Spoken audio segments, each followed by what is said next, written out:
Students, E to H with sounds कैसे पढ़ना है आपने? जैसे हमने ए टू डी पढ़ा था ना, ऐसे ही। ई फॉर एग, ए एग।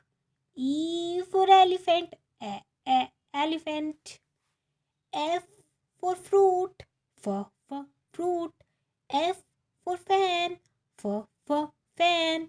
एफ फॉर फिश, फ फिश।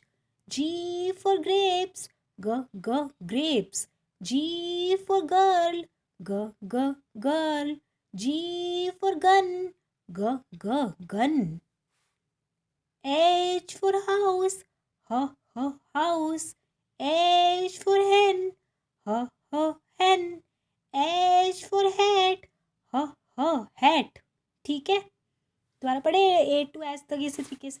जैसे A for apple, apple. B for ball, ball. C for car, car. D for dog, dog. E for egg, egg.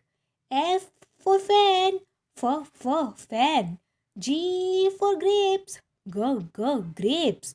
H for hen, hen. ठीक है, इस तरह से पढ़ने की कोशिश करना, फिर आपको साउंड्स जो है अपने आप याद हो जाएंगी कि कौन सी अल्फ़ाबेट की क्या साउंड्स है। ठीक है, okay, bye bye, thank you.